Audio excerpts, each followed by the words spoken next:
Our MC Makoto Yamori, the strongest cultivator on the Liyue continent, saved the continent from crisis by repelling the Demon King's army during the Dark Ages, but after the victory, his very own comrades suddenly betrayed him.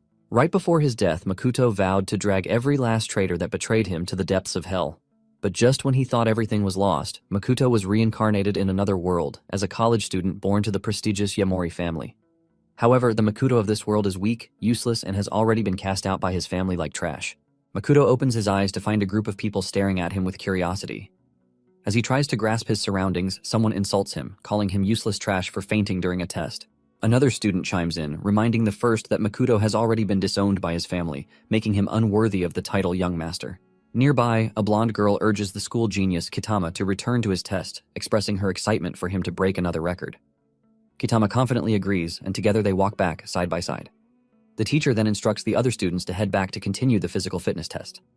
As everyone walks away, ignoring Makoto, a sudden rush of memories overwhelms him. He realizes he has been reincarnated as another boy, sharing the same name.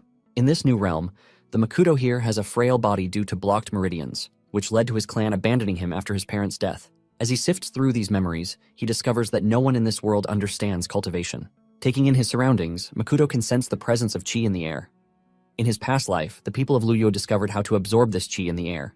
Makoto closes his eyes to concentrate on the chi, but he can only detect a small amount. Undeterred, he attempts to draw this energy into his body. Thanks to his previous knowledge of cultivation, he quickly learns how to absorb the chi. Like any dedicated cultivator, he plans to store this energy and use it to strengthen his body through consistent practice. Before long, the small amount of power he generates at this initial stage of cultivation clears his blocked meridians. Examining his physique, Makoto notices he has grown a few inches taller. With renewed determination, he vows to regain his strength and return to the Liyue continent to seek revenge on those who betrayed him. But for now, Makoto's plans for revenge have to wait, because he is only in the first stage of cultivation. And it will take a while before he returns to being the strongest guy on the continent. To check out the changes in his body and determine his current strength, Makoto decides to participate in the school's physical test. He quickly heads back to the field to inform the teachers of his decision. The students immediately start mocking him for trying to interrupt Kitama's turn. Apparently, Kitama is the school's favorite, and he has also received a recommendation to a prestigious physical education university. Kitama joins the student to mock Makoto, calling him a prideless garbage. Makoto ignores all their mockery, believing his current strength is far beyond that of an ordinary human. One dude reminds him that everyone has dropped out of the race because no one wants to go up against Kitama.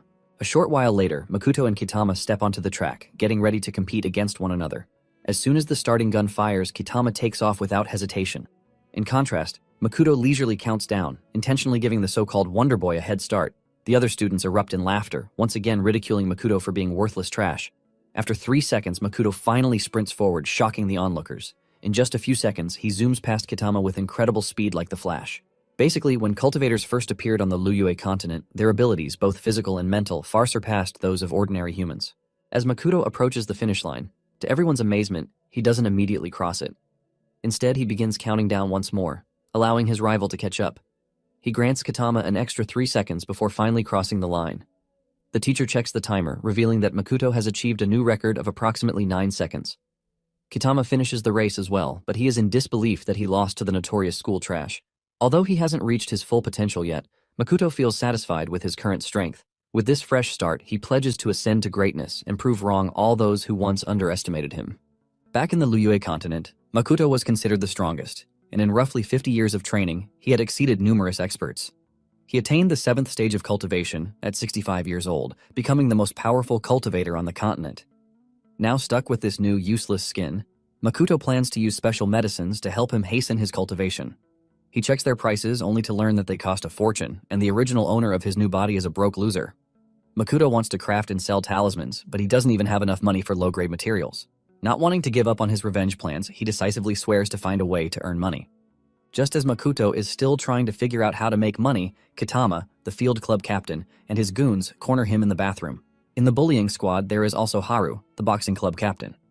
Kitama informs Makoto that due to his racing stunt in the field earlier, he has to give them the required protection fee early.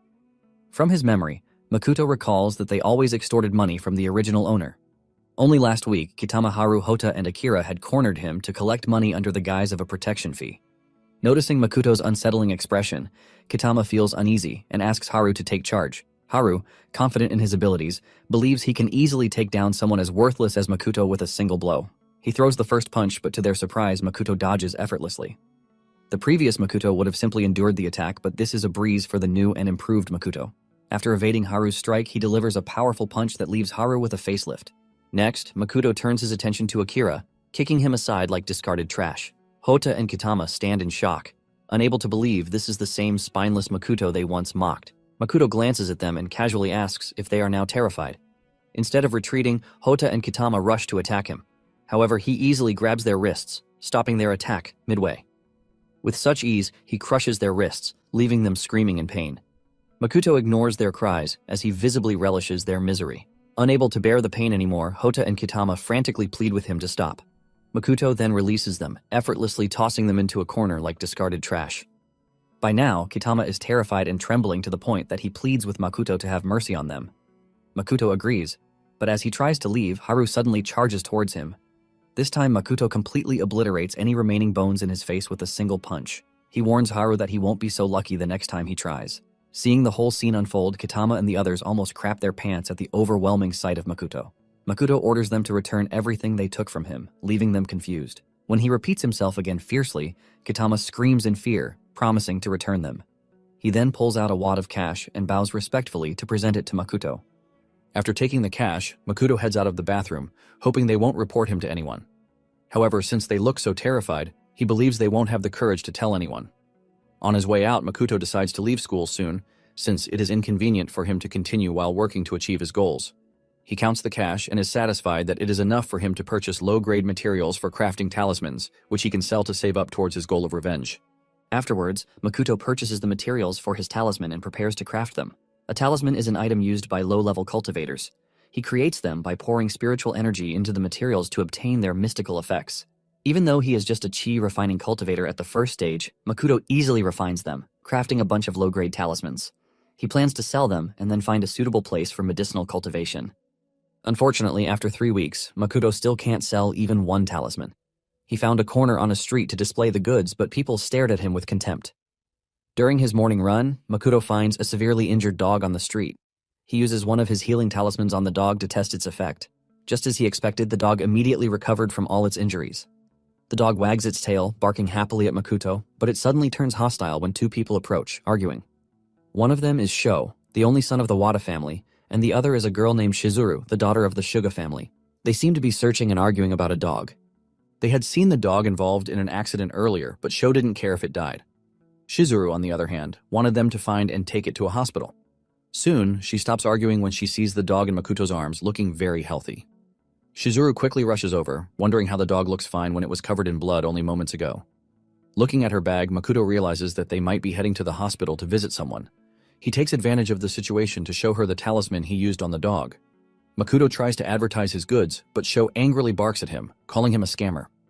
Shizuru dismisses Sho's rambling and turns to Makoto, asking if the talisman can help someone in a vegetative state. In response, Makoto presents a spirit-cleansing talisman designed for repair and regeneration. He assures her that it works effectively for patients in such conditions. Sho finds this hard to believe and tries to convince Shizuru not to buy it, but she ignores him again. Makoto then demonstrates how to use the talisman, explaining that she simply needs to hold it up to the patient for it to take effect. He mentions that the larger talismans cost 400,000 yen, while the smaller ones are priced at 200,000. To everyone's surprise, Shizuru offers to pay 1,000,000 yen for all the talismans. Infuriated, Sho lunges at Makoto, demanding he leave. However, before he can strike, Makoto grabs Sho's wrist and twists it painfully, warning him to back off and stop interfering. Despite Sho's struggles, he cannot escape Makoto's grip. After a moment, Makoto effortlessly throws him aside and returns to his transaction with Shizuru. Once the deal is finalized, he explains the purpose of each talisman, saying that the yellow one offers protection, while the red one is a fireball talisman. Before departing, Makoto expresses his hope that she never has to use the red and yellow talismans. Shizuru happily thanks him, asking him for his name. As he walks away, Makoto tells her his name before leaving with the dog trailing beside him. Sho, having recovered from the beating, resumes his complaints about Shizuru falling victim to an absurd scam. While she trusts his words, Shizuru continues to hold on to the slim hope that it can help her mother regain consciousness. In the meantime, Makoto returns, feeling pleased that he successfully sold all his talismans. With the money earned, he can now find a suitable place to live. But first, he intends to look for medicinal herbs for cultivation purposes. Suddenly, he is distracted when the dog begins barking at a nearby house. Makoto glances up to find the residence entirely shrouded in spiritual energy. Upon closer inspection of the garden, he spots silver heart grass growing there. In the meantime, Sho is in the hospital receiving treatment for the wounds on his wrist. As the nurse treats his wounds, Sho continues to rant angrily, vowing to destroy Makoto next time. In the same hospital in her mother's room, Shizuru receives a scolding from her father, Kenji, the councilman of Konkai City, for embarrassing the family by falling for a scam. His loud outburst soon attracts mocking whispers from the nurses. They mock Shizuru for wasting money to buy fake talismans. Shizuru ignores them, telling her father that she is willing to try anything to heal her mother. This only makes Kenji furiously bark at her, calling her a fool for believing such an absurd thing. Kenji's outburst enrages Shizuru, and she shouts at her father for not even visiting her mom. She blames him for delaying getting her to the hospital, which caused her to fall into a coma. Kenji, unable to respond, is completely taken aback by her words. Shizuru continues, claiming her father would just move to the next woman when her mother dies. Now Kenji is furious and almost slaps her, but he stops midway. He turns to leave, expressing his disappointment at how insolent she has become. Before leaving, he informs her that a nurse will be coming to pull her mom off life support. Shizuru protests the decision, and grabbing her mom's hand, she presses the talisman into it. Suddenly, a bright light bursts from the talisman, and to her shock, her mother rubs her hair, calling out Shizuru's name. The whole thing also catches Kenji's attention, just as he is about to step out. Shizuru's mom, Yoko, looks at her daughter, remarking how she has grown thinner. Kenji then dashes out of the room to call a doctor. On getting outside, he shouts at the top of his lungs happily, informing everyone that his wife has awakened. The shocked doctor and nurse rush inside to run a few tests on Yoko. After the tests, the doctor informs them that Yoko should return to her daily life in less than 2 years. Shizuru shows them the talisman, explaining that it healed her mom, but the doctor refuses to believe her. Sho has also arrived to witness the commotion and finds the whole thing unbelievable. The doctor orders the nurse to contact the award-winning Professor Suzuki for further tests. Still in disbelief, Sho is now beginning to see the possibility that he may have been totally wrong about Makoto. Ignoring all the doubting Thomases in the room, Shizuru and her mom happily embrace each other. Looking at the remaining talismans, Shizuru promises to repay Makoto if she ever meets him again. In the meantime, Makoto has successfully moved into the house shrouded in spiritual energy. He looks around, satisfied with his progress towards returning to the Liyue continent to destroy all those who betrayed him. With renewed determination, Makoto vows never to forgive the traitors. Makoto believes that the day of his revenge can only come sooner, when he reaches the Chi refining stage 11. To reach this stage, he needs to acquire a spirit spring and spirit materials to help him attain the title of the strongest cultivator. Later that night, Makoto ponders how to increase his cultivation. From the look of things, he can feel the spiritual energy of this world withering gradually. If the energy vanishes completely, he will no longer be able to cultivate. Makoto wonders how he can find a place or item rich in spiritual energy to help him break out of the current situation. He had been worried about finding a spiritual spring or spiritual materials, but somehow he was lucky to find the silver heart grass growing in the garden. This grass is basically considered a spiritual material, and unlike ordinary medicinal herbs, it can be used to refine elixirs capable of increasing one's cultivation. Makoto believes that refining the berries from this grass into a pill might help him reach the second stage of cultivation. However, he fears that even the slightest mistake in refining the pill can also destroy his progress. Not wanting to wait for any unexpected situations, Makoto decides to start training immediately to stay prepared. The following day, he heads out to try and sell a few more talismans because refining cultivation pills is way too expensive. Makoto is minding his business, trying to keep his head down, when he suddenly notices a group of thugs keeping tabs on him from a distance. He had already noticed them watching him since the third day after he started selling talismans on the street. Makoto notes that there are a few more of them than usual today, meaning they might make their move on him soon. Deciding to face them head-on, he proceeds to pack up, but is suddenly interrupted by a girl who calls his name. The girl says she has been worried about him since he suddenly stopped attending school.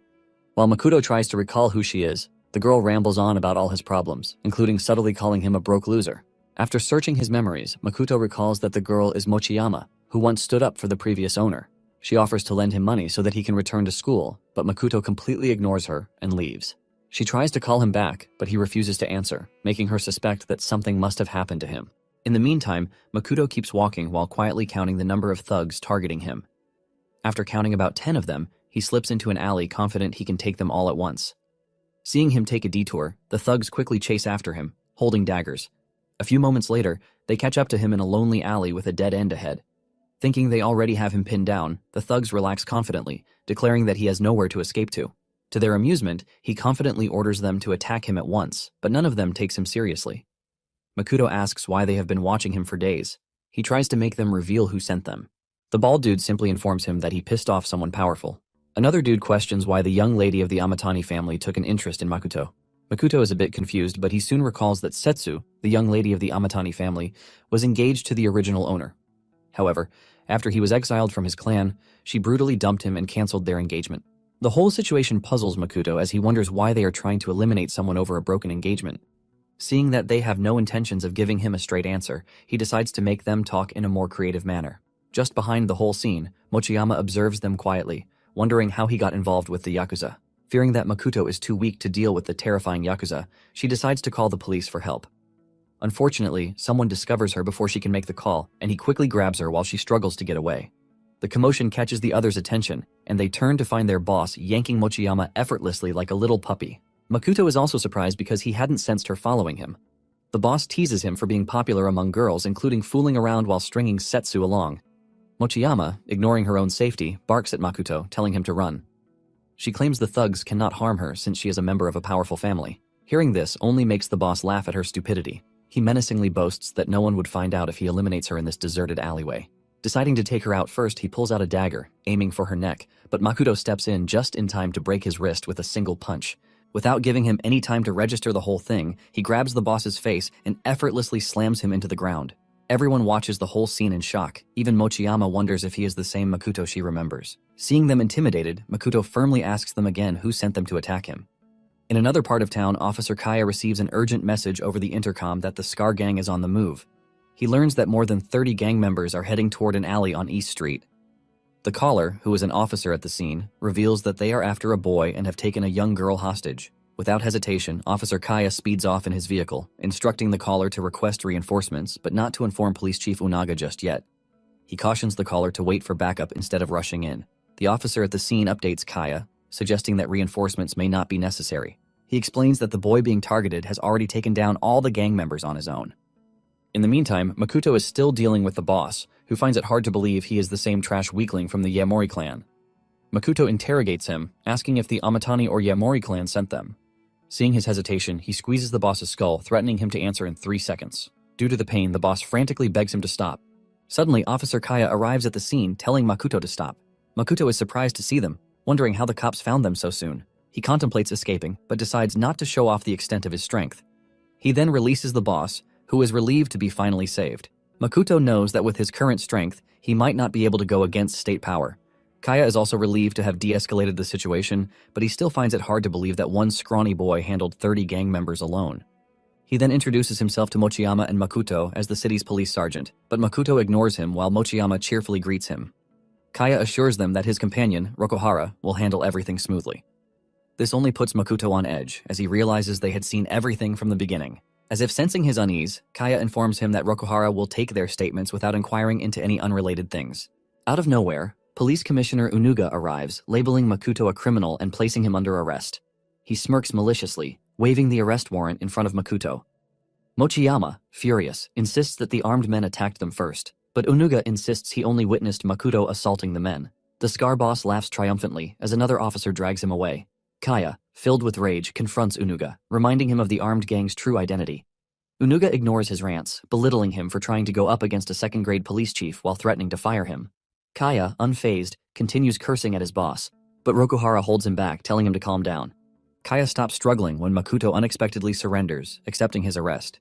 He senses that a mastermind is orchestrating events from behind the scenes. Unuga laughs triumphantly at Makoto's surrender, but Makoto's true intention is to gather information about this hidden puppet master. He aims to resolve the situation before it disrupts his cultivation progress. Curious, Makoto asks Unuga how he discovered his identity as a university student.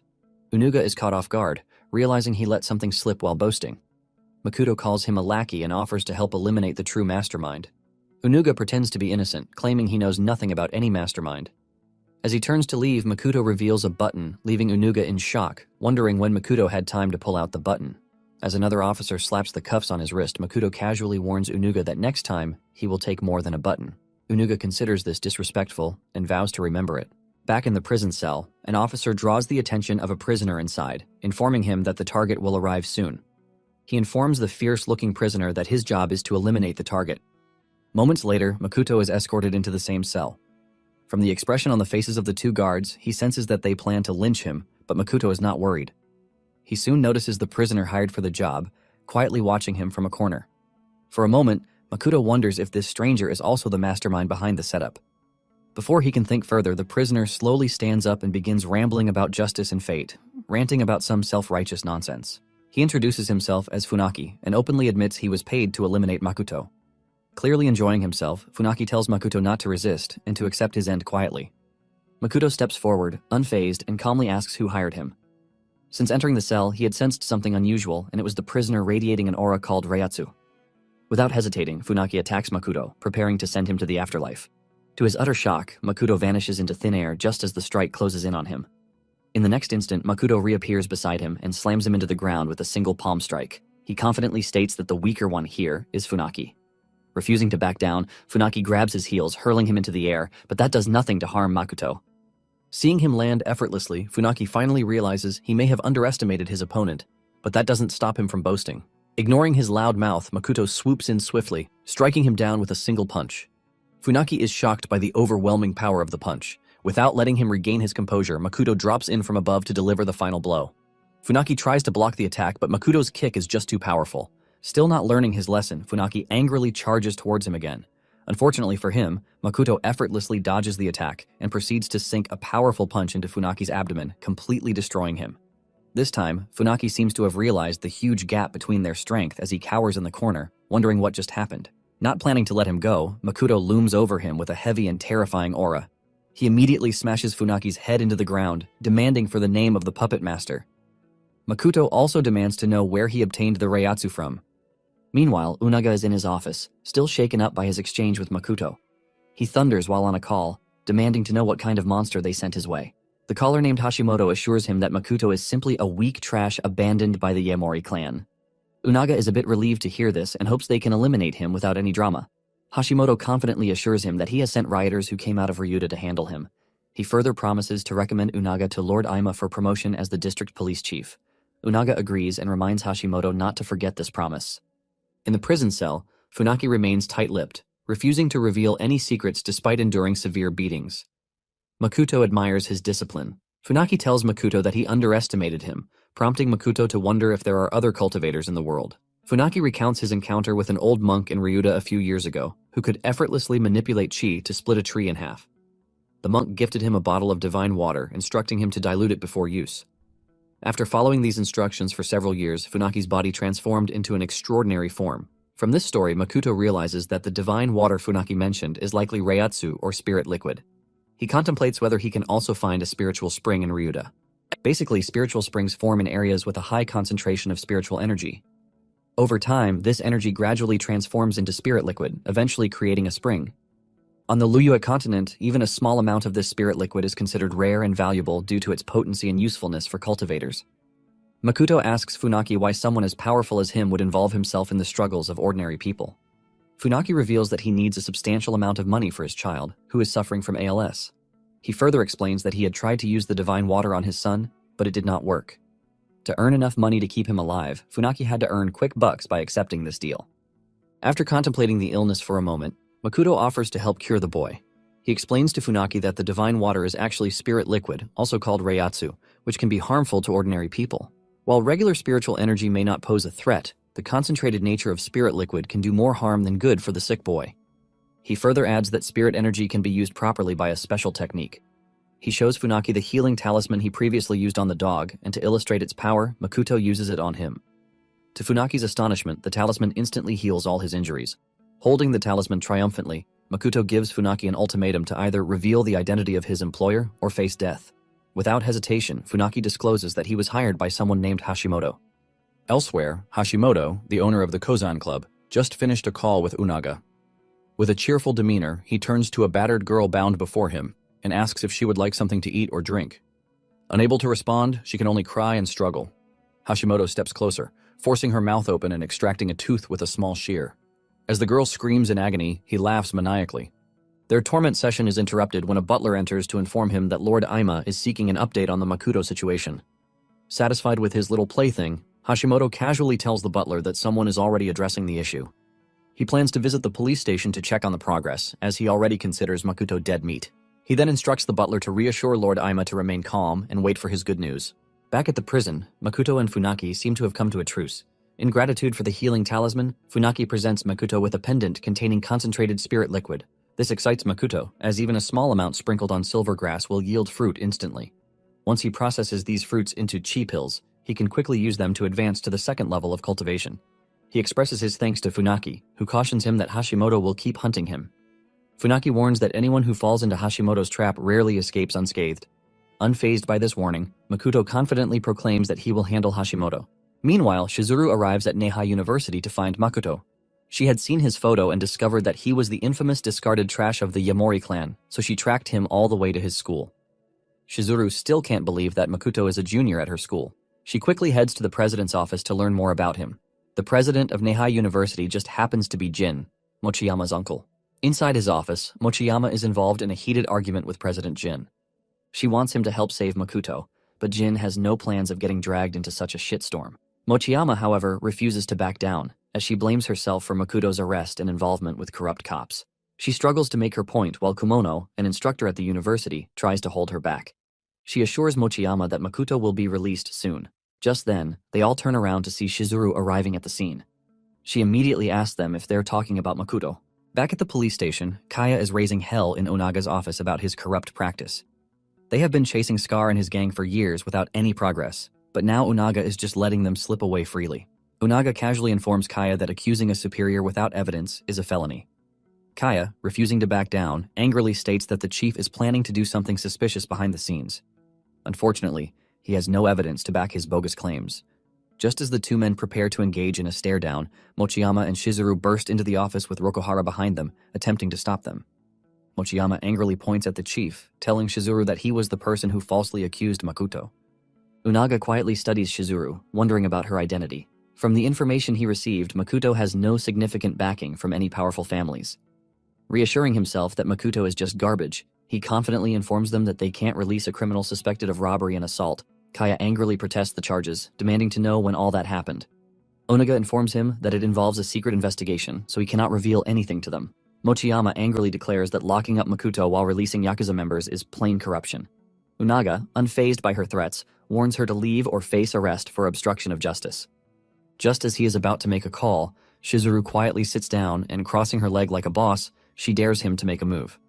Onaga then orders his subordinates to throw them into a holding cell. He announces that they are being detained on suspicion of being accomplices of Makoto. He goes further to suspend Kaya for harboring criminals. Kaya, as usual, barks in protest, while Shizuru remains calm. Hearing Shizuru call the charges bogus claims, Onaga laughs with satisfaction, and then decides to make her sentence heavier for insulting a government official. Shizuru simply questions whether he is receiving any special favors from someone for arresting Makoto. Seeing his scheme about to be exposed, he stammers, trying to hide his discomfort with the questions. Shizuru then asks if Makoto's situation can be resolved with some money. Onaga has relaxed once again, telling her that Makoto ended up this way for pissing off powerful people. He further adds that Shizuru and Mochiyama will also end up with the same fate. Onaga shamelessly cooks up a pretty convincing scenario of how he can simply eliminate them, including Kaya. He boasts that he can blame Kaya's death on the girls and then blame their demise on taking down two criminals who assaulted and eliminated a police officer. After hearing such a convincing script, Kaya and Mochiyama are visibly shaken, but Shizuru remains unbothered. To their shock, Shizuru asks someone named Director Ogi, who was already on a call with her, if he heard everything the corrupt chief said. Director Ogi confirms that he heard everything, leaving Onaga extremely terrified. Shizuru sits back down confidently, asking him if he needs her to introduce herself again. From the other end of the line, Director Ogi reads out Unaga's charges and even mentions that he threatened the family member of a council member. For all his atrocities, Unaga is immediately suspended pending interrogation into his crime. Director Ogi also informs them that he will be arriving at the office to join them soon. After absorbing everything, Unaga sinks into his chair, still shaken, and wondering which council member's family he had offended. To answer his questions, Shizuru then reveals that she is the young lady of the Suga family of Neihai City. It is at this very moment that Unaga realizes he messed up big time. Meanwhile, back in the prison cell, Makoto is still reeling over his new gift from Funaki. The amount of spirit liquid stored inside it is quite small, so he reasons that it can only be used once. His senses perk up as he senses someone approaching, and Makoto turns around, surprised to see Shizuru and Mochiyama standing there. At this point, Hashimoto has learned that all his plans have been thwarted. In a fit of rage, he starts smashing objects in his home, frustrated that one henchman is near death while the other is headed to prison. After destroying a few vases, he contemplates his next move. realizing that failing the Ima family mission could put his own life at risk. Refusing to back down, he decides to send his bodyguard, whom he believes is the best person for the job. He orders the bodyguard to bring Makoto back alive, vowing to eliminate the trash with his own hands. Makoto is now back home, and as usual, he is broke after buying a few materials for pill refinement. He immediately refines the pill and pops it into his mouth without wasting time. After taking the pill, he can feel its amazing effect almost immediately as he floats in the air surrounded by a golden light. Although the pill is impure, Makoto is satisfied with the effect, which is something special for a place with little spiritual energy. Finally, he breaks through to Chi refining stage 2 just as he has been longing to. He practices his cloud shadow step, which he hasn't used since his reincarnation, and the speed amazes even the dog. Makoto is satisfied with the results, confidently stating that a bullet has nothing on his speed. Afterwards, he thinks about how to get his next supply of spirit liquid since he already used the one Funaki gifted him. He contemplates going to Ryuta to try his luck, but going there via the normal route is considered dangerous. Therefore, Makoto decides to rely on the local contact he received from Funaki. However, his major problem is money, because it will cost him roughly 2 million yen for entry procedures alone. Just then, a television ad for a beauty product grabs Makoto's attention. In a world where women are obsessed with looking youthful, he sees an opportunity to capitalize on this trend. He picks up a package from the table, eager to use its contents at an upcoming party. Just 5 hours earlier, after being released from prison, he had shared lunch with Shizuru. Sitting across from her, he still found it hard to believe she was the daughter of a councilman. After a brief silence, she asked him to do her a favor by attending a party at the Sugao building to celebrate her mother's recovery. This building houses the city's largest cosmetics market, and Shizuru owns it. This is the party Makoto is excited to attend. The next evening, he arrives at the lavish party on the top floor of the Sugao building, holding the box. Inside is the Juyan pill, an elixir he has refined. While he can't create spirit pills at his level, making elixirs like this one is well within his abilities. The Juyan pill is a popular, affordable remedy among female cultivators on the Luyue continent. Makoto plans to sell a few to wealthy women at the party to earn 2 million yen. Scanning the crowd, he spots Shizuru and her family, and he prepares to attract his target customers. Shizuru is dealing with her aunt and uncle, Eno and Shiro Hoshisu, who are pressuring her to get married soon. Still only in her 30s, they label her an old maid and warn that she might end up like the family's old spinster, Masami. Shiro even insults Masami, calling her a waste of space. Masami attempts to defend herself but struggles to find the right words, which only makes Shiro more relentless. Yoko, now frustrated, tells Shiro to stop, while Shizuru reminds him that Masami raised him and many others after their grandmother passed away. Undeterred, Shiro urges Yoko to convince Shizuru to settle down quickly. Yoko, still recovering from a long coma, coughs, prompting Shizuru to check on her. Despite the tense atmosphere, Shiro remains aggressive, even suggesting a family for Shizuru to get married into. He warns that if she doesn't settle down, she might become defective goods. Masami tries to voice her opinion, but Shiro cuts her off, adding that no cosmetic product can restore her youth. At that moment, Makoto seizes the chance to speak up. He criticizes Shiro for insulting Shizuru, a prominent figure in the cosmetic industry. Furious, Shiro calls for security to remove Makoto from the venue, but Shizuru informs everyone that he is the one who saved Yoko. Yoko takes Makoto's hand to thank him for selling the talisman to Shizuru. Shiro is disgusted by the mere sight of Makoto and accuses him of being a scammer. He claims that Yoko woke up from the coma purely due to medical science. Ignoring all the snide comments, Makoto introduces himself as a researcher and business partner of Shizuru. Even Shizuru is surprised by the title of her business partner. The onlookers erupt with disdain, telling him he has nothing to add about their discussion concerning the restoration of one's youth. Makoto confidently displays his box, promising to show them something good. He hands Masami the box, inviting her to swallow the Juyan pill. Shiro is the first to doubt him, suspecting it might actually be something poisonous. Masami stares blankly at it, wondering if she can truly eat the pill. Shizuru assures her that she can trust Makoto, and Yoko also supports her. The crowd breaks into whispers about the impossibility of a rejuvenation pill existing. To give her a push, Makoto whispers in Masami's ear, asking if she doesn't want to regain her wasted youth. Thinking about how all the ungrateful leeches she spent all her youth on have been ridiculing her for so long, Masami decides to take the gamble. To everyone's shock, she picks up the pill and pops it into her mouth. Everyone waits in anticipation to see the rejuvenation effects, but after a few seconds, nothing happens. Shiro bursts into laughter, mocking Makoto for being a fraud. Suddenly, the pill takes effect, and to their shock, Masami actually returns to her youthful appearance. Someone quickly grabs a mirror to show her the results, and even Masami is amazed by her restored appearance. Just like that, Makoto's pill became a hot commodity as old ladies immediately flocked around requesting one. He prices the pill at 400,000 yen per pill and informs them that he only has 10 currently available. Hearing this, a live auction begins right there, with everyone struggling to offer the highest price. Even Shiro wants to bid at the highest price for the Juyan pill. He plans to secure an exclusive distribution rights deal no matter the cost. Eno tries to stop him, but Shiro barks at her to shut up. He believes Makoto can be brainwashed long enough for them to marry off Shizuru to the Ocho family. Shiro literally plans to sell her off under the guise of marriage to receive a substantial amount from the Ochos. At that moment, a fat dude from the Kozan group approaches Makoto with an offer of 4 million yen for exclusive distribution rights to the Juyan pill. Another company representative quickly counters with a bid of 20 million. Shiro then intervenes confidently, urging everyone to settle down. He requests a private conversation with Makoto and presents an offer of 30 million, along with a proposal to share the profits. He elaborates that he gets 70% of the profit while Makoto gets 30, claiming it is a good deal since they will be using the Hoshisu's family influence. Hearing this, Shizuru calls his family a garbage bin with no connections to offer, infuriating Shiro. Shiro reminds her that she is related to them from her mother's side. Shizuru reminds him that he lost that right when he lost over 100 million using the company left by her grandmother as collateral. Shiro tries to deny the accusations, but she pulls up evidence threatening to read them out loud. Masami and Yoko, who have been in the dark, are also shocked to hear he ran their mother's company to the ground. Shiro, now shaking in his pants, asks Shizuru how she found the evidence. Shizuru further reveals that Shiro only came to the party to demand money from Yoko, just like he bled her grandmother dry. Clearly seeing through his schemes, she declares that she will not give him a single cent. She has also discovered that he plans to swindle Makoto since he doesn't even have the 30 million yen. Shiro, utterly defeated, falls to his knees, pleading for her help. He shamelessly asks Yoko to assist him in begging Shizuru. However, Yoko refuses, clearly expressing her disappointment in him for destroying their mother's legacy. Like a classic mama's boy, he clings to Masami's skirt, begging her to intervene since he is the last man standing in the family. Fed up with this ungrateful leech, Masami shoves him aside, refusing to help. In the end, Shiro is confronted by the very group of women he has always looked down upon. Shizuru gives him an ultimatum: either go to jail or sell his company to her for a mere 1 yen, leaving him utterly shattered. Onlookers mock him, saying he deserves this fate.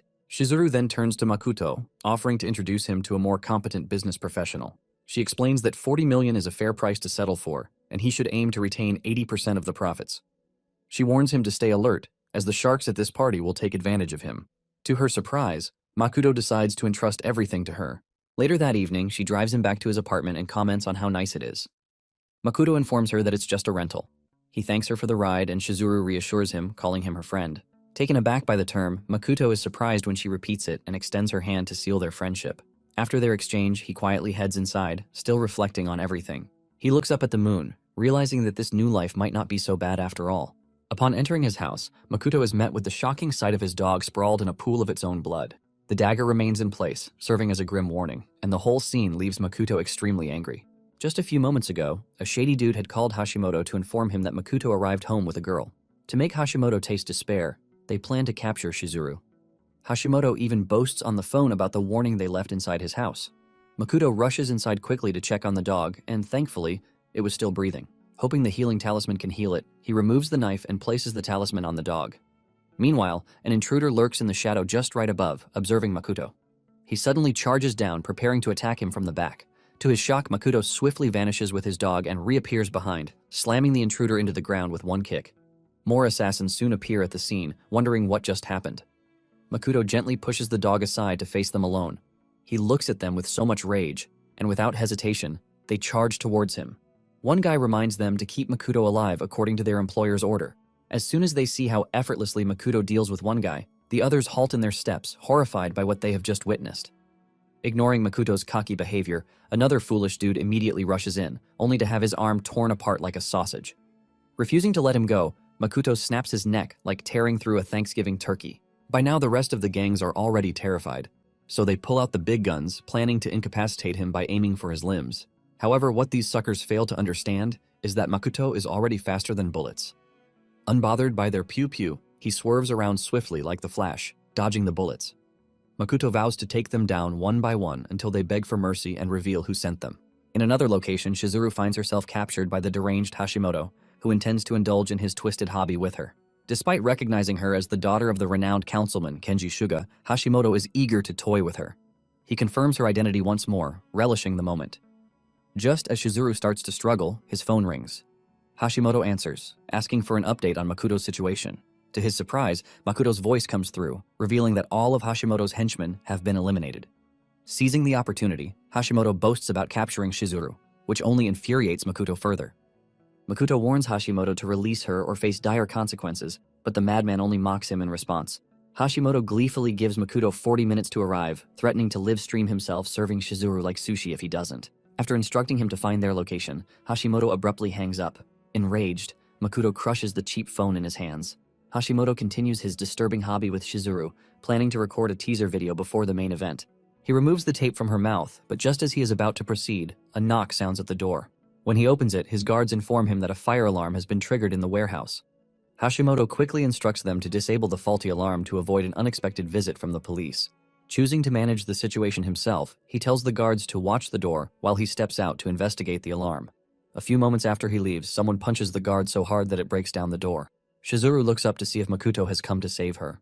Just an hour ago, Funaki arrived at Makoto's address to deliver a letter of introduction to Ryuta, but he couldn't reach Makoto by phone. He double-checked the address to ensure he was in the right place. At that moment, he overheard someone telling Hashimoto that Makoto had returned home with his girlfriend. From the conversation, he learned that 6 assassins were waiting to ambush Makoto inside the house. He also saw them force an unconscious Shizuru into a vehicle. Funaki quietly observed the scene from a corner. Once the vehicle left with Shizuru, he hopped on his bike to follow, planning to send the coordinates to Makoto later. Upon arriving at a private mansion, Funaki finally managed to reach Makoto. He informed him about Shizuru's capture and the mansion's location. Makoto was taken aback and questioned how Funaki had gathered this information. Before the call, he had been interrogating one of the assassins for answers, beating him just enough to send him to the brink of death, then using a healing talisman to revive him for more torture. With no time to lose, Makoto asked Funaki to help rescue Shizuru. After making the request, he vowed to personally drag Hashimoto to the underground. This request prompted Funaki to trigger the fire alarm earlier, distracting Hashimoto from the room. He waited for Hashimoto to leave before confronting the guards who were complaining about their shitty boss. Funaki waltzed towards them like Aquaman, ignoring all their questions. It was then that he had attacked them, using the force from the attack to break down the door. Shizuru, who seemed to be out of it, had called Makoto's name, thinking he had come to save her. However, it was only Funaki carrying out Makoto's request to rescue her. Funaki hoists her up like a dead weight and bolts from the scene before Hashimoto can return. He reaches a door leading to the back garden where the car is parked and pushes forward, hoping to escape before anyone catches up. Just as he reaches for the handle, a bullet tears through his thigh. The impact sends him crashing to the ground with Shizuru in his arms. Even in pain, Funaki cushions her head with his hand before she hits the floor. Moments later, Hashimoto strides in, bragging loudly about his flawless shot. His henchmen also agree, clapping on cue like obedient puppets. Funaki's heart races as he wonders how they returned so quickly. Masking his panic, he greets Hashimoto as if they were old friends. Hashimoto, clearly enjoying the situation, bursts into laughter as he looks forward to dealing with the traitor. Refusing to surrender without a fight, Funaki steadies himself and boldly challenges him. Meanwhile, outside the mansion, Makoto arrives to settle accounts with the resident madman. The guards scramble toward the entrance, confused about who would dare approach the estate so boldly. Makoto, fueled by pure rage, doesn't bother acknowledging their existence. He casually punches his way through the entrance like a discount one-punch man, leaving the guards frozen in disbelief. They rush him all at once, clearly convinced numbers will somehow fix everything. Unfortunately for them, Makoto tears through the group with ease, swatting them aside like misplaced trash headed for the garbage bin. Within a few seconds, the courtyard falls silent. Standing among the defeated guards, Makoto loudly announces his arrival, embracing his role as the overpowered main character. Inside the mansion, Funaki is not having such a breezy time. Even though he has taken down quite a few henchmen, he seems to have reached his limit. Right about now, he silently wishes he had turned down Makoto's request to rescue a damsel in distress. Hashimoto, still feeling like the absolute king of the universe, boasts that he will turn Funaki into sushi and send him back to Makoto.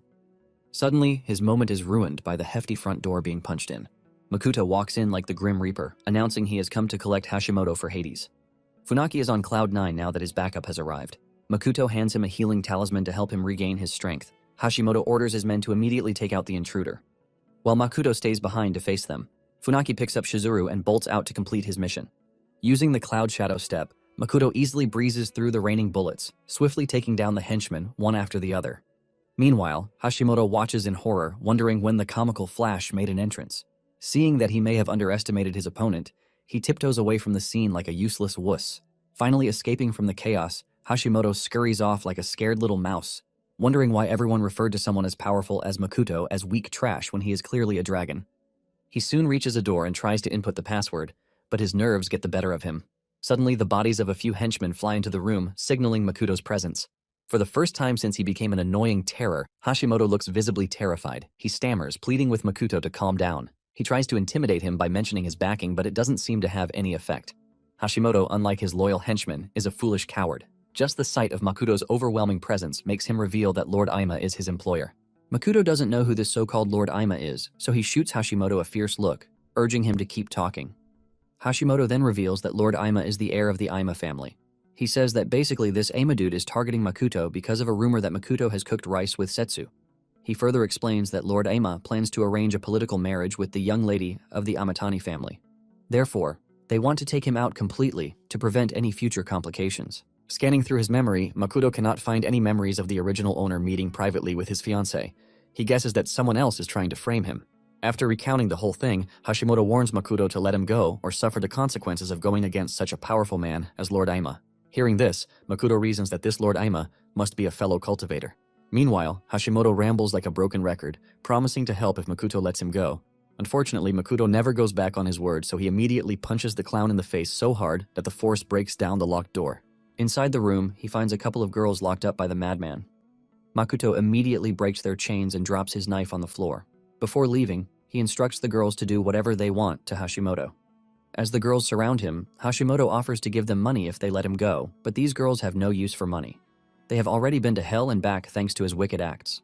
With joyful tears mixed with pain, they relish sending him to the very hell he created. In the meantime, Makoto heads out to join Funaki. He applies a healing talisman on Shizuru, and then tells Funaki to leave before the police arrive. He had called the police earlier before coming to the mansion. He plans to head back home after safely handing Shizuru over to the police.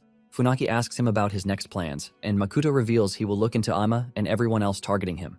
He stops mid-sentence, realizing he might be outnumbered if he digs further into this whole conspiracy. After the whole Hashimoto melodrama, Makoto is back to his usual uneventful days.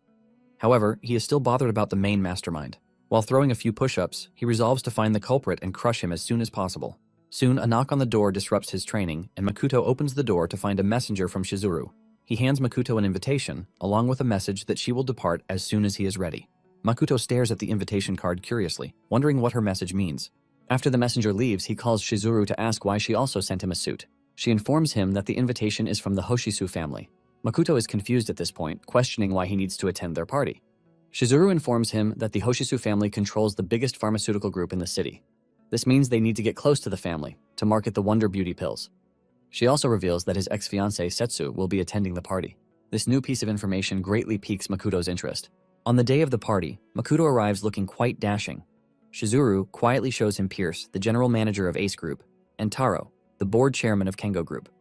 She explains that they are big shots in the city's business landscape.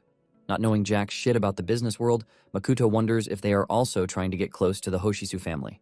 Shizuru finds his comparison amusing, making her wonder why someone from a powerful family doesn't even know the basic power players in the city. She points out that most people here are desperate to build connections with even a relative of the Amatani family. According to Shizuru, they are especially looking forward to the arrival of the young lady of the Amatani family. Just then, the head of the Hoshisu family, Nana, arrives with the long-awaited Setsu trailing beside her. Makoto can sense spiritual energy radiating around this notorious ex-fiancée. He quietly studies her, wondering if she is a fellow cultivator. A lot of thoughts rush into his mind, making him wonder if this world has any special cultivation method he has yet to uncover. He notes that Setsu's spiritual energy is technically on display, and she doesn't even try to hide it. Since she might know Ima, he plans to ask her about it later. He then quietly stands beside Shizuru while she cheerfully greets Nana, the head of the Hoshisu family. Nana inquires about her mom's health, expressing her joy at Yoko's recent recovery. Shizuru thanks her, explaining that her mother is gradually returning to her old self. She then presents Nana with a Juyan pill as a gift from Yoko. Shizuru explains to her that they're the company's latest rejuvenation product. Nana, who seems to have heard about the Wonder Pill, excitedly blurts out the name. The nearby guests break into surprised whispers, discussing the outrageous price of the pill. Setsu immediately casts curious glances at the box. Nana examines the pill, expressing her appreciation for such a high-level spirit pill. She praises the person who refined the pills. Studying it further, she notes that it doesn't have any seals, making her ask Shizuru about its creator's identity. Shizuru immediately introduced Makoto as the pill refiner and her business partner. Both Nana and Setsu are surprised when Makoto introduces himself. Nana gleefully reveals that she used to carry him when he was a baby. She praises him for his skills and curses at the Yamori clan for being dumb enough to dump such a talented young man. Setsu immediately cautions her aunt to stop her from talking. She firmly explains that such a skill is useless to a noble family, adding that only one's cultivation level is useful. Setsu goes further, saying Makoto would have been ushered into the Amatani family if he had any useful cultivation. Hearing all these, Makoto finally realizes that the noble families of this world have already discovered cultivation. Nonetheless, it is still trash compared to the level practiced in the Liyue continent. After she finishes rambling, Makoto, subtly mocking him for being useless, Nana is still not convinced by Setsu's argument. She believes that Makoto has done something memorable by refining the Juyan pills. She then asks him about the master who taught him pill refinement. Makoto thinks about it for a second, and his mind wanders to someone from his past life. With no other options, he responds to her, saying he has no master. Makoto explains that he only took up pill refinement as a hobby. Right when he is about to ask them something important, some loudmouth struts in like a peacock on display, wishing Nana a happy birthday. The guests cast curious glances, wondering who he is. Someone chirps in that the loud guy is actually Joe Aima, the heir of the Aima family. A sense of dread fills Makoto as he comes face to face with his notorious pursuer. Sounding like some self-righteous arsehat, Lord Aima exchanges pleasantries with Nana. Like a classic lecher, his eyes soon land on Shizuru, and Nana introduces her to him. From his side eye, Makoto watches Lord Aima's greedy eyes, basically ogling Shizuru. Lord Aima then introduces himself to Shizuru, and like a perfect gentleman, he stretches his hand to shake hers. Already fed up with the whole scene, Makoto quickly grabs his hand, saying he has heard a lot about the famous heir of the powerful family. Lord Aima, pretending not to know Makoto, asks who he is. Although surprised by his pretense, Makoto wonders how long Lord Aima can keep pretending not to know him. According to his investigation, Aima is a cultivator, and Makoto wants to test that theory by using his spiritual energy to search for any trace of cultivation on him. Basically, cultivators can suppress this energy to hide their strength. The only exception is when they are unable to store spiritual energy, so the waves are never released. By releasing his own spiritual energy, Makoto plans to channel it into Aima's meridians to confirm if he is truly a cultivator. A few moments after searching, the result comes up empty, meaning Aima has no trace of spiritual energy in his meridians. This discovery surprises Makoto, making him wonder if Aima is not actually a cultivator. He soon forgets himself and grips Aima's hand too tightly, prompting him to quickly withdraw his hand in pain. Aima then hastily returns Makoto's greeting before ignoring him like sour milk to face Setsu. Makoto is still confused about why he couldn't sense any energy fluctuations on this dude. He didn't even feel any hint of killing intent in his brief exchange with Aima. Afterwards, everyone settles down to enjoy dinner. A butler soon announces that everyone should gather in the hall after their meal for a dance party. A few moments later, the dance party begins, but Makoto can't concentrate on anything. He has been thinking about Hashimoto and whether he lied about Aima being a cultivator. Meanwhile, Shizuru scans the hall for Makoto while avoiding countless invitations to dance. Someone even whispers to the last man she rejects that there is no way the daughter of the prestigious Suga family would dance with a nobody. He adds that Shizuru is high maintenance and that even powerful families struggle to gain her attention. While the dude is still rambling on about it, his friend points in the direction of Shizuru, basically begging to give Makoto her attention. The whole scenario of Shizuru inviting him to dance with her leaves everyone in shock, including Setsu. Somewhere outside, Aima heads to his car, and before entering, he warns the guards that no one is allowed to come near his vehicle. Inside the car, the guards can hear strange noises coming from inside. The guards start whispering among each other, wondering why he is always alone in the car with one of his bodyguards.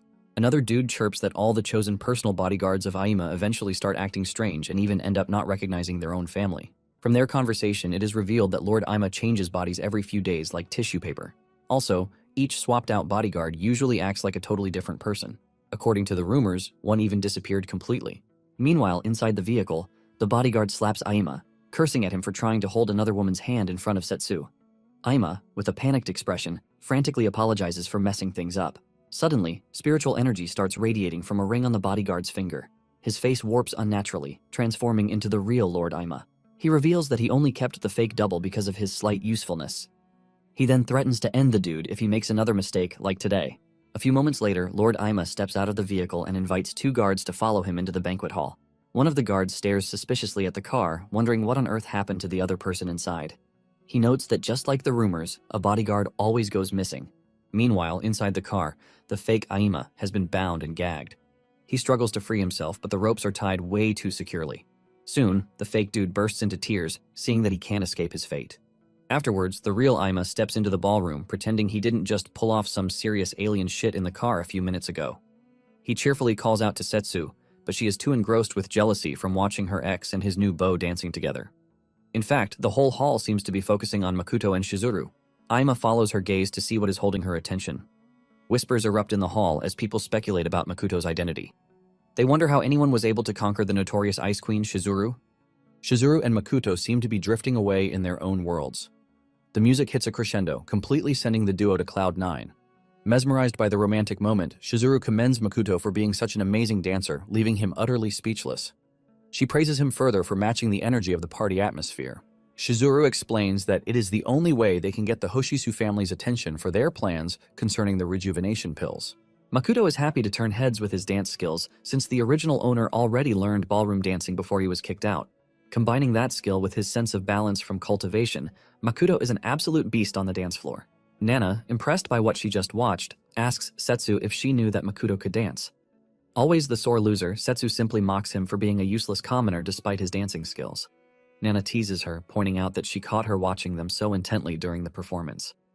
Aima also joins the conversation, prompting Nana to ask if he truly doesn't know Makoto. Aima assures her that they are only meeting for the first time today. However, Nana finds this claim rather suspicious. She wonders how the heir of a powerful family has not learned about this widespread rumor. Aima, trying to throw her off, cooks up some flimsy excuse, which Nana completely ignores. She muses over Makoto's talent for pill refinement. From her tone, he senses that she is trying to raise Makoto to the next level. Aima is threatened by this, and he stares at her with a sinister expression. Aima curses Nana under his breath. He only lets her run wild because of Setsu. He then sets his sights on Makoto, also cursing him quietly. In the meantime, the two gossipy dudes from earlier have discovered Makoto's identity. Ignoring the fact that Setsu can literally hear them, they discuss the love triangle between her, Aima, and Makoto. The Silverhead mocks Makoto for throwing away the easiest way to level up. The blonde dude chimes in that the only path to redemption for the Yamori trash is for him to simp over Setsu. They also speculate that Makoto must be at this party to get closer to her. Setsu is fed up with all the trash talking and excuses herself from the table. Nana insists she stay longer, but Setsu claims she needs to rest. Instead of leaving quietly, she suddenly stops to confront Makoto. Makoto, clearly minding his own business, is confused by the whole scene. She barks at him like an angry Karen, warning him to discard his ugly thoughts about using her influence to restore the Yamori family.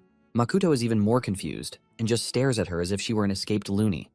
She turns to leave, telling him to use the money from pill refinement to focus on his life instead of trying to climb high places with a woman's influence. Makoto calmly questions her, asking which of them truly needs that advice. Setsu is even more surprised when he comments on her unstable spiritual energy. He had noticed earlier how it was leaking out due to poor control. According to Makoto, she likely forced herself to absorb spiritual energy to accelerate her cultivation. He warns her that such reckless methods only harm the body in the long run. Studying her closely, Makoto states bluntly that her body has already reached its limit. Still looking down on him, Setsu wonders how a nobody like him can correctly analyze her situation. Makoto then reveals that he can help her fix the problem, but Setsu refuses to believe him. However, he is unbothered, since she stands to lose if she chooses not to believe him. Setsu cowers in fear when he warns her that she might be running out of time. He draws closer, offering to strike a deal with her if she can hand something to Aima for him. Meanwhile, Aima, seething with rage, watches them from a distance. After the party, Shizuru and Makoto run into Nana, who shows interest in the Juyan pill, and invites them for a private chat. They walk through the garden together, and Makoto presses her for her real motives. Nana chuckles and asks him to call her auntie. Makoto refuses since he is no longer a member of the Yamori family. Hearing this, she remarks that he and Setsu are similar. Nana recounts that Setsu also lost her parents and became a puppet of the Amatani family. Her uncle is the puppet master, deciding even her marriage partner. Luckily, she was recognized by a prestigious martial arts family. With their backing, Setsu received the opportunity to become a legendary cultivator. Nana further adds that unless Setsu can transcend the realm of a commoner, she will remain a puppet for her family. This whole gibberish about cultivators is simply confusing for Shizuru. Makoto, on the other hand, understands that one can only transcend the realm of a commoner by entering the third stage of cultivation. In the cultivator's world, the gap between the second and third stages is extremely huge. This means it is very difficult to move to the third stage. Makoto reasons that this must be why Setsu decided to take such drastic measures to quickly advance her cultivation. He wonders why Nana is even telling him all these things in the first place. Nana sadly reveals that she has been trying to cure Setsu's condition, but none of her remedies seem to work. She further explains that she found renewed hope when she discovered Makoto's Juyan pills. Shizuru cannot believe that the president of the Traditional Medicine Association trusts Makoto more than actual doctors. Makoto quietly reflects on Nana's words and the legendary cultivation brouhaha. He also notes that compared to the Liyue continent, the cultivation techniques here are crude. Snapping him back to reality, Nana declares that she is also interested in the Juyan pill distribution. Shizuru is excited because with the Hoshisu family's backing, their profits will skyrocket. Nana jokes with her, stating that she only likes money. After joking around for a bit, she pleads with them to help Setsu. She informs Makoto that Setsu had tried to rebel after their engagement was annulled. Makoto is stunned to hear this news. Just then, Aima catches up to pay his respects to Nana before leaving. He extends his hand to shake Makoto, hoping they can meet again sometime. Makoto grabs his hand to shake him back. He feels spiritual energy radiating through Aima the moment their hands touch. Makoto finds this strange because he hadn't sensed anything during their first encounter. After the exchange, Aima heads to his car, and a guard informs him that Setsu dropped a gift for him. Aima, happy to hear this, quickly opens the box to find an origami butterfly, leaving him confused. Unable to comprehend its meaning, he tosses it over to fake Aima, warning him not to open it without his permission. Reflecting on his meeting with Makoto, Aima still considers him the same weak trash.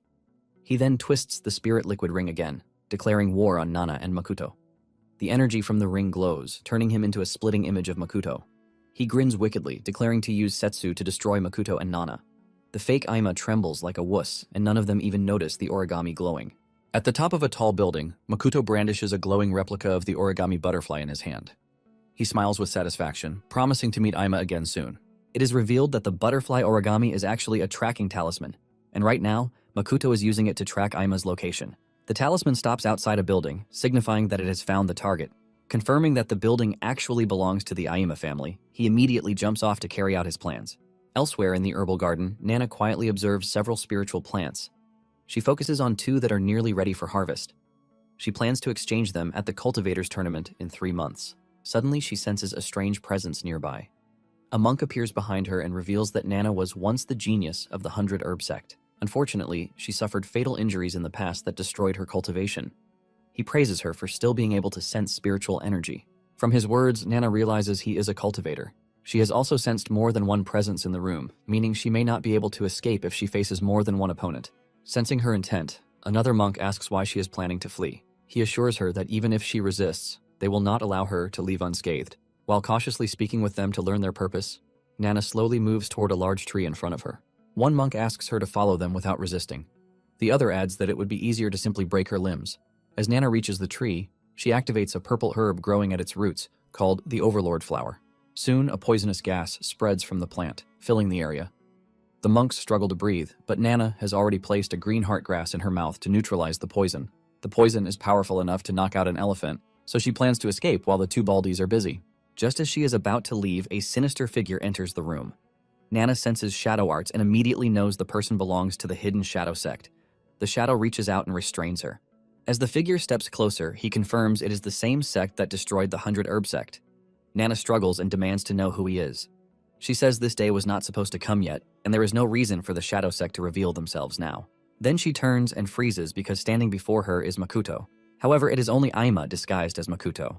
Back at the Aima family building, Makoto hides in the shadows as the guards head out for a shift change. They argue about what to eat and joke about whether Aima is enjoying some premium meal inside. Once they leave, Makoto appears using the Cloud Shadow step. He activates the tracking talisman to confirm he has reached Aima's room. Inside, the fake Aima slurps cold ramen while watching an old recording of himself. He wonders how his life ended up this miserable, being treated like a worthless servant just because he looks like Aima has pushed him to the edge. Thinking about the constant insults from the real Aima only makes it worse. Unable to resist, he opens the gift box, and the talisman suddenly activates, nearly giving him a heart attack. He senses someone behind him and spins around, only to find Makoto standing there, making him fall in a panic. Makoto recognizes him as the first version he met at the party and asks if he remembers. The fake nods, terrified, and tries to throw around the Aima name. Makoto shuts that down quickly and demands to know where the real Aima is. Later that day, just along Makoto's usual route, a group of Aima's henchmen waits patiently for their big moment. On the phone, they confidently assure Aima that they will crush Makoto's limbs and deliver him like a takeout. Right on cue, one of them spots Makoto walking toward them. Makoto, meanwhile, is lost in thought, oblivious of their presence. He is still reflecting on his discovery that a spiritual vessel exists in this world. This leaves him wondering if a 4th-level cultivator is backing the nobles of this world. Basically, a spiritual vessel is a special tool infused with spiritual energy during its creation, granting it unique abilities. The stronger the spiritual energy used during forging, the higher the quality of the vessel. However, such tools can only be crafted by 4th-stage cultivators. Makoto believes that forging spiritual tools in this world is impossible due to its weak spiritual energy. However, he now has reasons to believe that the Aima family might actually have their very own personal spiritual spring. Makoto decides to resolve his beef with Aima before heading to Ryuta to find a spiritual spring. Just then, he finally looks up to notice the mob waiting for him. They casually inform him that someone paid big bucks to capture him, but Makoto is unbothered. He gives them a fierce look, instantly making the leader uneasy. Shaking off his fear, the boss orders his men to attack. They rush Makoto like a flock of hungry chickens charging at feed. The boss watches confidently, convinced he brought seasoned fighters. Seconds later, his confidence evaporates. Makoto moves effortlessly, rearranging faces, dishing rhinoplasties, and giving out free bone adjustments. In moments, the entire group is down. The boss can only stare in horror as Makoto slowly turns toward him, demanding to know who hired them. The next day, Setsu and her team work non-stop at Nana's house, trying to piece together what happened. One of the men shows her surveillance footage of two monks suddenly appearing. Although the video cuts off abruptly, the guard confidently concludes that Nana must have been kidnapped. He then shows another clip featuring a third attacker, and Setsu freezes when she sees Makoto's face. Furious, Setsu immediately heads to Makoto's address. Outside the apartment, a bandaged man stops her and politely asks if she has an appointment. She ignores him, demanding to see Makoto. The injured man quietly leads her inside. As Setsu follows, she notices several rough-looking men tending to the garden. On the rooftop, Makoto is relaxing, while the mob boss from the previous day obediently serves him. In fact, all the bandaged men appear to be Aima's henchmen, who failed to ambush him earlier. Moments later, Setsu storms in, angrily demanding that Makoto release Nana. Makoto stares at her in confusion, unaware of what she is talking about. She accuses him again of kidnapping her aunt. When he still looks lost, Setsu pulls out a tablet and shows him the surveillance footage. Makoto immediately recognizes that the person in the video is using a spiritual vessel to impersonate him. He quickly realizes that Aima staged this to drive a wedge between him and Setsu. As Setsu begins releasing spiritual energy, preparing to fight, Makoto calmly tells her that he was never at Nana's house at 1 in the morning. To prove it, he tells her to question Aima's henchmen, and the revelation makes Setsu relax. The mob boss then shows her his chat history with Aima, explaining how they were hired to capture Makoto. Finally convinced, Setsu asks how they plan to explain the footage. Makoto responds by showing her a video he recorded earlier of the fake Aima. He did it to save evidence of Aima's schemes. Setsu watches the video as Yasuhiro confesses to playing Lord Aima's body double. He explains that he is usually just a guard, but he attended the party earlier as a stand-in. Yasuhiro reveals that Lord Aima uses a ring to impersonate anyone, a revelation that completely shocks Setsu. Makoto then explains to her the whole concept of spiritual vessels. He adds that Aima plans to have her eliminate him on the suspicion of Nana's kidnapping. Hearing this, Setsu angrily storms out to confront him, but Makoto stops her from blowing things up. He warns that Nana might be in danger if they make any rash moves. Setsu asks how he expects her to tackle the issue since she doesn't just plan to leave things as they are. Makoto lets her know that they can turn the tables on him using his own schemes.